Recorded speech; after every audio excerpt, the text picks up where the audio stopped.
இதே எஃப்டியில் பார்த்தீங்கன்னா ஒரு லாக்இன் பீரியட்னு ஒன்று இருக்குது. என்னதான் இருந்தாலும் அதுக்குள்ளே தான் இருந்தாகணும் அப்படின்னு சொல்லி. ஸோ இது ஒரு அட்வான்டேஜாக பார்க்குறாங்க எஃப்டி சைடு.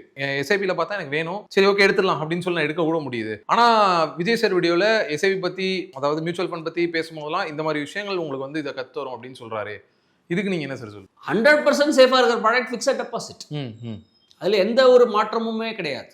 லிக்விடிட்டி எப்போ வேணாலும் எடுத்துக்க முடியும். லிக்விடிட்டி எப்போ வேணாலும் பணத்தை நீங்கள் வித்ட்ரா பண்ண முடியும். ஃபிக்ஸட் டெபாசிட்ஸில் மியூச்சுவல் ஃபண்ட்ஸ்லேயும் வித்ட்ரா பண்ண முடியும். ஆனால் என்ன வருது, கேரண்டி எவ்வளோ வருதுங்கிறத ஃபிக்ஸட் டெபாசிட்ஸில் நம்மளுக்கு தெரியும்.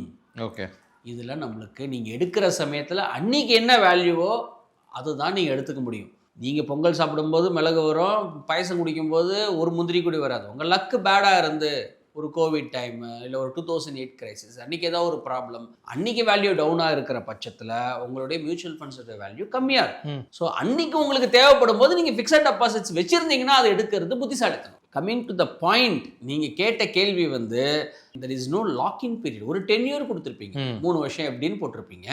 2.5 வருஷத்துலேயே பணம் தேவைன்னா அது லோன் அகேன்ஸ்ட் டெபாசிட் வாங்கிக்கலாம். எல்லாத்தையும் நீங்கள் வந்து வித்ட்ரா பண்ணணுன்ட்டு இல்லை. That is something call LAD, loan against டெபாசிட்னு ஒன்று இருக்குது. ஆக்சுவல் ஒரு காலத்துக்கு போட்டிருக்கீங்க, ஒரு 3/4 ஆஃப் டைம் முடிஞ்சு போச்சு, இன்னும் ஒரு 3 மாதத்தில் எடுக்கணும், ஆனால் 3 மாதத்துக்கு முன்னாடி எடுத்தால் பெனால்ட்டி வரும்னா லோன் அகேன்ஸ்ட் டெபாசிட் வாங்கிட்டா அது உங்களுக்கு சீப்பராக இருக்கும். லிக்விடிட்டி எப்போ வேணா இருக்குது, பணத்தை எடுத்துக்கிறது எப்போ வேணா எடுத்துக்கு. மியூச்சுவல் ஃபண்ட்ஸில் தான் நீங்கள் மார்க்கெட் ரிஸ்க்குன்னு ஏன் சொல்கிறோம்னா நம்மளுக்கு என்ன வருதுன்னு தெரியாதுங்கிறதுனால நம்ம மார்க்கெட் ரிஸ்க்குன்னு சொல்கிறோம். அது வந்து ஒரு ரெகுலேட்டரி டிஸ்க்ளைமர்.